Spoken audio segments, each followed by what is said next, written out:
What's up, everybody? Welcome to Moxie Bets, presented by Caesar Sportsbook. I'm your host, Katie Mox. Coming up on today's show, we're talking NBA playoffs. Are the Warriors done? Plus, we'll give you our best bets for Friday's games. And we've got Danny Brasco on the show today. We're going to dive into some MLB futures with him, get his take on those. And you know it, you've got some Mox Locks coming your way. Before we get started, let's welcome in our guest for the day, formerly Mr. Monday, now Mr. Miami. Danny, how are we doing? How are we feeling? I'm happy to transition from Mr. Monday to Mr. 305 worldwide here. Okay, I'm feeling good from Miami. Hopefully we can give some winners with this good mood, good vibes going. Yes, I like Miami Danny as well. You're looking real sharp. You're looking real tan, and I am jealous of that. Okay, Danny, let's get into Mox Thought. It is a subject that is near and dear to my heart. Draymond Green suspended for one game for stomping on Sabonis's chest after he very clearly and very deliberately grabbed his leg. He will be out for game 3 tonight, Thursday at home. Warriors are down 0-2 in this series. One, I'm curious what your take is on this, and I've obviously been very vocal about this on my social media channels, where I think it's twofold. One, I saw a lot of dirty plays from Sabonis in this game when he tried to pull Klay Thompson down by his jersey, and it was obvious to me that he wrapped his arms around his leg. That, of course, was a dirty play. Did Draymond need to stomp on him the level that he did? No, it kind of looked like he hopped off of his chest there. Now, a lot of people are saying, a lot of NBA players actually coming out and saying, what was he supposed to do? I don't know what he could have done in that. Now, I've never been in a position where someone is holding my leg and I have to somehow get over them. Did he have to step on him? Probably. Did he have to step on him to the extent that he did? Probably not. If this was, I wouldn't even say someone like Steph Curry, because Steph Curry is like, poster child for the NBA, like a GP2. If GP2 was in this exact same scenario, would he be suspended for this? Probably not. I think being ejected from the game and the flagrant foul or whatever it ended up being, the technical, would make sense.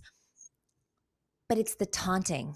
Draymond Green gets up. He starts running around, taunting the crowd, yelling obscenities. You got the commissioner in the building sitting at this game, and you are running amok and acting insane. And if you think about it, this is his third suspension. He's been ejected 17 times. He's paid $1.3 million in fines.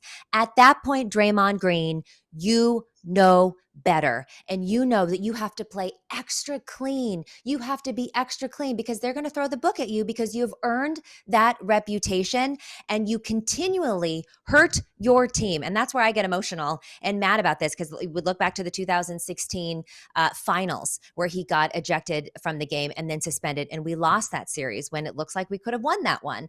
You look at last year in Memphis, he gets ejected from the game. He punches Jordan Poole. Like, I like Draymond Green. I'm a fan of Draymond Green, but at some point he has to take responsibility. He was not remorseful at all in the post-game press conference. He hasn't really been remorseful since then.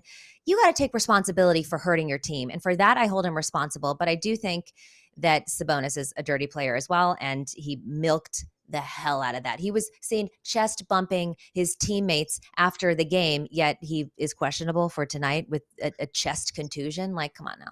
Yeah, Katie, I agree with your take pretty much on all fronts. It's really the precedent, right? It's like a law case where something's happened before, and if it's going to repeat itself, then the punishment's going to be more severe. Like you said, Draymond arguably cost the Warriors that championship in 2016, right? He has 27 playoff technical fouls. Like, he's the bad boy of the NBA. If you're looking for contrition from Draymond Green, you're not going to find it. He was barely apologetic to Jordan Poole after he slugged him and cold knocked him out. Like, he's not going to get any benefit of the doubt. Now, I do agree. Like, Sabonis kind of put like an arm triangle on his leg. Yes. He made it so that he was tripping him up, and that was super dirty for sure. The thing is, like, it's the aesthetic. He stomped on him, and if other NBA players saying, "Oh, what am I supposed to do in that scenario?" I don't know. Maybe like look at the ref, scream, fall down, flail down, draw the foul. Maybe Sabonis ends up do what Sabonis does, flail. Exactly, yeah. Right. But you're right. He milked it for sure, and he got the job done, right? I mean, you took out the best defensive player on the other team, so it's just Draymond's got to know better since it's happened so many times. But Draymond seems to not quite have that part of the brain,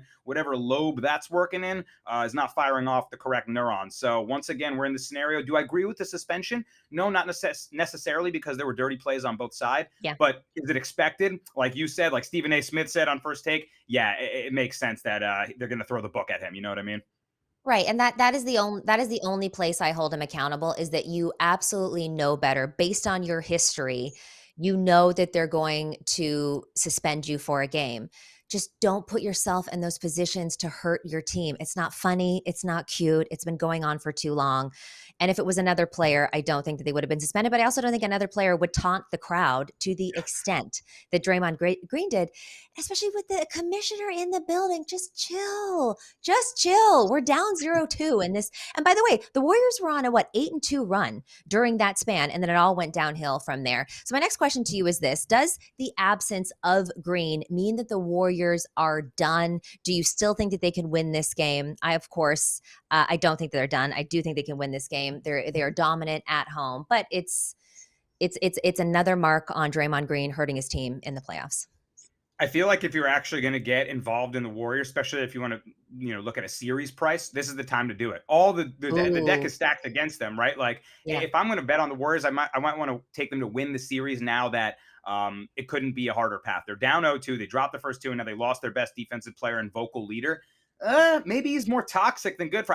Obviously you're going to want Draymond, and he's such a great facilitator and hard nosed player, but the yeah. Warriors can do it without him. I think at least in this first round, right? So as good as the Kings have shown to be, don't count defending champs out ever. And down 0-2 could be a good value for them in this spot. All right, there's the narrative they've never been down 0-2. Well, there is a first time for everything. And you got to think Warriors fans are very passionate and do not agree with this suspension at all. I am one of few, I think, that I don't agree with the suspension, but I understand and accept the suspension based on Green's past behavior. But Chase Center is going to be wild, and they are going to be taunting the F out of the Kings and specifically Sabonis. So I think they're going to have the crowd behind them. I do think that they can win this game. The line is a little tricky, -6, but we'll get into that a little bit later. We're going to take a quick break before we head into Capper's Corner. You're watching Moxie Bets, and we'll be right back. Tickets to the game, merch, meals at iconic restaurants, stays at Caesar Palace. All this can be yours when you bet with Caesar Sportsbook. Win or lose, every bet earns reward credits, which you can redeem across the empire. Now, if you haven't started yet, register using code OMAHAFULL and then place your first bet up to $1,250. If you win, great. You keep those winnings. But if you lose, you'll get your stake back as a bonus bet. Welcome back, everyone, to Moxie Bets. It's time for Capper's Corner with our guy, Danny Brasco, a.k.a. Danny Miami. All right, let's jump ahead to Friday's NBA slate. We've got a few games. You got the Celtics and the Hawks. Celtics lead 2-0. That spread is 5, favoring Boston. Then you got the Cavs and the Knicks. This series is tied 1-1. I'm excited about this one.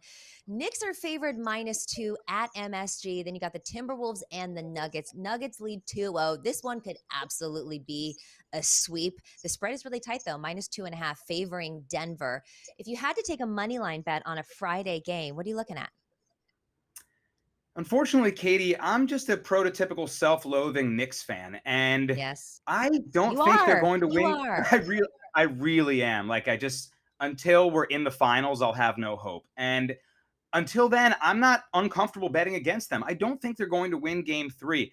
I think Mm, that the season series with the Knicks having won 3 out of 4 games when they've matched up in the regular season is a little bit of a mirage. A lot of those games were played without Jared Allen and Isaac Okoro. And as a result, the Knicks dominated the glass. That was the really calling card of those games. They out physicaled a physical defensive team. And when you can do that and beat them at their own game, you're going to have success. But I don't think that's going to happen with those two guys back on the floor in a playoff game here. And to me, the Knicks are just so overly reliant on Julius Randle. If it's not yeah. falling from deep, if he's getting isolation shots up with a hand in his face, it can look ugly at times. And in these low scoring games, right, both these games have gone under so far. I favor the Cavs in that style game. So at plus 110, I think as a self loathing Knicks fan, I'll take the other side. I'm on Cavs, Katie. It's like you are the self-loathing Knicks fan, and I think that I like drink the Kool-Aid because I worked at MSG Networks for a year. So I'm just like, let's go Knicks. I'm taking the Knicks on the money line -125. Now, I would normally take them in the first half, Danny. You know that's my favorite bet. However, in the last 10 games, they're 2-8 against the spread in the first half. Not so hot. So instead, I'm going to take them on the money line here. When I looked at some of their records at home, they have won in 66% of games when they are the favorite this year under at home. Cleveland has been the underdog 18 times this season. They're actually 4-14 in those games, so not that great as a dog. The Cavs Yikes. also do a lot better at home. They're 31-10 in the regular season in Cleveland, just 20-21 away. Now the Knicks are slightly better at home, 23-18. MSG is going to be electric. The one thing we can agree on is that Knicks fans are wild and crazy, and that building is going to be rocking tonight. So I'm hoping that the crowd, and they're really in need of a big bounce back. They got absolutely whooped in game 2. So give me the Knicks on the money line, -125 for a bounce back. And I'm sure it's one of those things where you want your bet to hit, but you're not going to be mad if the Knicks win either. Hedging your happiness. That's what we call that. Hedging your happiness. Okay, let's look at a spread here. Went through all of the games. What's one that you have zeroed in on for us? I'm liking the Celtics -5. I didn't really think the Hawks were a playoff team, and I was surprised to see them get by the Heat in that play-in game. And now I'm really feeling like they're going to get swept in this round 1 here. I just don't think they can stand up to the Celtics when their three-pointers are falling. Get this stat here, Katie, right? When the Celtics hit 40% or better from range, 31-1 on the season. That is insane. 31 And I and don't 1. 31-1 when the Celtics shoot 40% or better from three-point range. I Wow. mean, I don't think the Hawks have the perimeter defense to No. hold them in check. So if Tatum, Brown, Smart, and company are letting it rain, it's over. And -5, shorter spread than I might have imagined, but I think this one's got Celtics all over it once again. I agree with you, and I don't have too much to add on top of that, except for that the Celtics are the better team on both sides of the ball, and you see some spurts maybe from Trae Young. For the most part, he's been able to be neutralized pretty good. I'm fading him in something down the line, but I agree with you on this one. It's going to be a sweep. It seems like the Celtics just have the Hawks number, and they defend them very, very well, and they have not been shooting threes well at all. So give me the Celtics -5. Looking at an over and under a total, can be a team total, game total, first half, first quarter, you name it. What do you think? Yeah, I'm going to go back to the Knicks Cavs game, and I'm going to take the under again. The first 2 games in that series have gone under, and I'm expecting another similar, stylistic matchup. These teams are really going to fight on the glass for every rebound, second chance points, and you're going to see more of a slow grind than maybe these other kind of West Coast shootout games. So in that East Coast, grind game, I'll take another under. It's at 211 now, one of the lower totals of the series, but I never let low totals scare me away, and I think this one goes under as well. King of the under, Mr. Miami now, but still king of the under. Look, you might as well just tattoo sucker on my forehead because I'm going to take the Knicks over their team total, which is pretty high considering the first 2 games. It's 106.5. It's at -115. And look, you already talked about this. The first 2 games, they did not come near this. They scored 90 and then 102. But this was an away game. They were underdogs. They were in Cleveland in a hostile environment. It's not Madison Square Garden in the playoffs. They average 117 points per game at home this season. And against the Cleveland Cavaliers, they average 109 points per game in the regular season. So do I think that their scoring will uptick a little bit? They're better at home. They're going to have the crowd behind them. I obviously think that they can win this game. So when I look at their team total, not based on these first 2 games, but based on the regular season, I can see this one going over. But we can also still hit the under if somehow they're able to stop the Cavs offense. What's a prop bet that you like to go over for any of these Prop games? bet. Yeah, prop bet. I like to go over. Look, if I'm going to find some success from the Atlanta Hawks, it's going to be Clint Capella grabbing some Mm. rebounds. I mean, my goodness, in that play-in game and against the Heat, I believe he had like 24 rebounds. He has to be crashing the glass and being that skyscraper for them if they're going to have a chance against the Celtics, right? So with that, kind of calling card for the Hawks to be a feature of their success, I think he'll get it done at minimum, win, lose, or draw in that game. So over 9.5 rebounds. I mean, come on, Clint Capella, double-digit boards. That sounds like free money at Yeah. -145, a little juice, but I don't see a world where that doesn't hit. I agree with you, except for I took Rudy Gobert over 11.5 rebounds last night when he's been averaging like 13 per game in the last 19 games. My guy only had 7 last night, and there wasn't a world that I thought that wasn't hitting it. It was just one of those things where Cat had 12. I'm like, really? Towns is the one getting the 12 boards? What are you doing, Gobert? But that's neither here nor there. I'm looking at Jason Tatum over his scoring prop at 29.5. Is it -123? Now, this one's interesting because Tatum's scoring has been a bit down as of late. You look at his last 2 games of the regular season, 19, 21, only 25 in the first game. It feels like he's starting to hit his stride again. He had 29 points in the game on Tuesday. He dropped 34 against the Hawks in the March matchup. We talked about it. I know that we're going to Atlanta and the Hawks do a little bit better at home and they're going to have the crowd behind them, but I think they got to be slightly demoralized because they just can't seem to find their game against these Celtics. I think the Celtics go in there, like we said, they blow them out, and Tatum starts to heat up again, giving me over the 29 and a half points. All right, Danny, looking at an under here for the prop market in any of these games on Friday. What do you think? I'm feeling like we're going to be like-minded here. You alluded to it before, and I think we might be on the same pick here. I'm going to go under Trae Young points at 24 and a half. He has been given fits by the Miami Heat and the Boston Celtics, who do the same thing similarly on defense, and that's switching on pick and rolls. When you switch effectively on Trae Young, he really has trouble, right? He wants to stay with that defender, and both of these teams have found success in that method of defending him.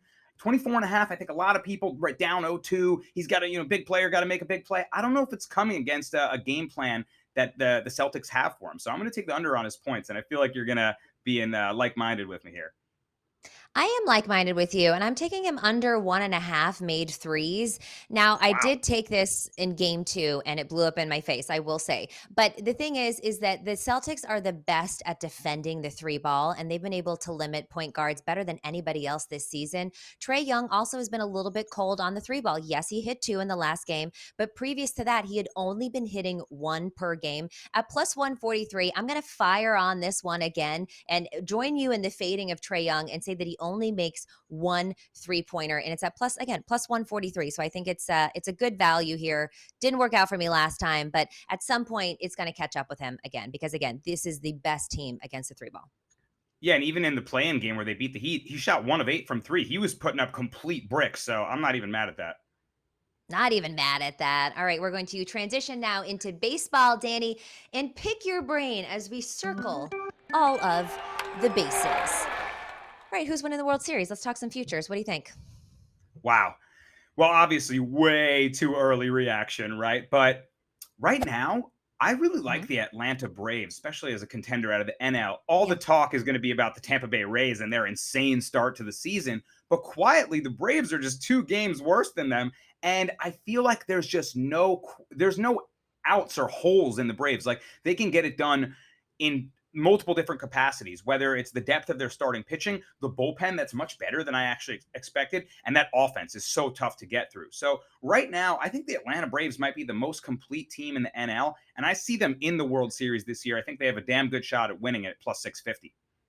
Yeah, I love the Braves, and I agree with you on that one. Now let's talk home run leader because I know you and I believe, gave some futures out earlier this season. We both like Aaron Judge to repeat, but currently Pete Alonso and Patrick Wisdom of the Cubs are atop the leaderboard early in the season. Wisdom likely won't finish at the top, but Pete Alonso definitely could. Current odds: Aaron Judge plus 350, Alonso plus 500, and then it goes down from there.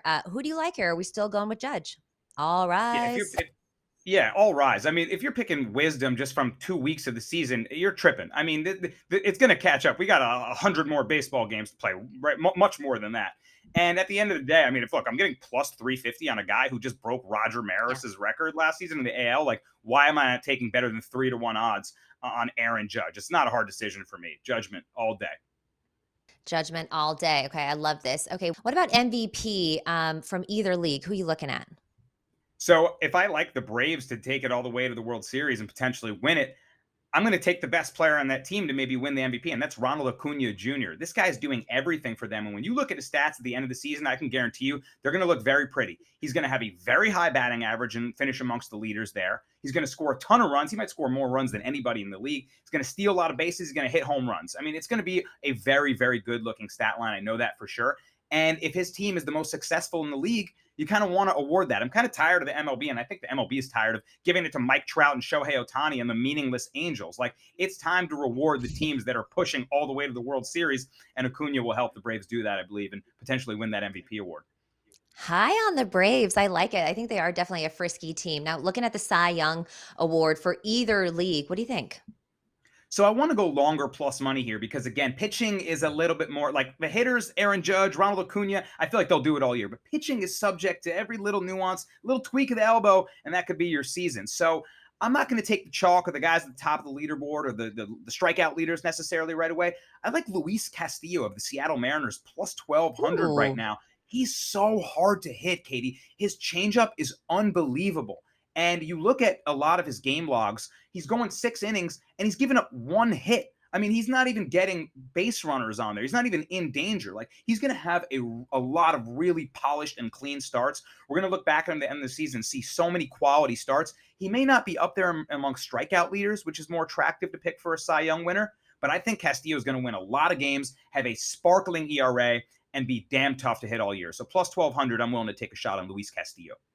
I love that. And you don't want to go chalk for absolutely everything. So I do really like this one a lot. What are you thinking about for rookies, rookie of the year?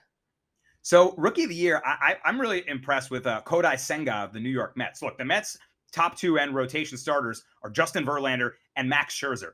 After that, it's Kodai Senga, a guy who's just coming on the scene. And I love the stuff in his arsenal. He's got a lot of really good pitches that he's been really tough to hit. I mean, he's throwing down in the zone, these kind of sinker ballers. He's got a lot of strikeouts already early on. And yeah, he's a rookie. He's going to get roughed up here and there. But I think as this guy refines his game and is a signature pitcher on a big market team in the New York Mets, I mean, a rookie jumping into that 3 spot on a team that's expected to do big things this year, he might win himself the Rookie of the Year award.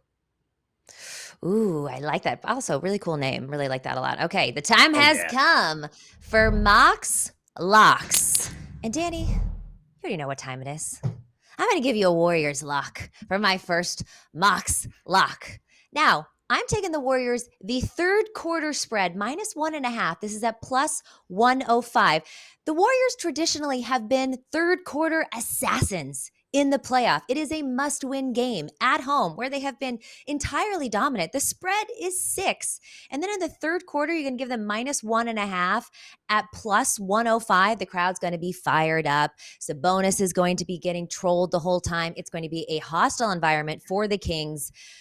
Golden State Warriors is plus 1.7 in the third quarter in their last 3 games. They're also all season long, plus 1.5 at home this season. So if you're going to tell me this is a spread of -6, and then in the third quarter, where they have been assassins, maybe not in game 2, but they were in game 1, and they have been all season and very historically in the playoffs at plus money, give me it all day long. I also like the Warriors to win this game, but I'm hesitant to lay the 6. What's your first lock?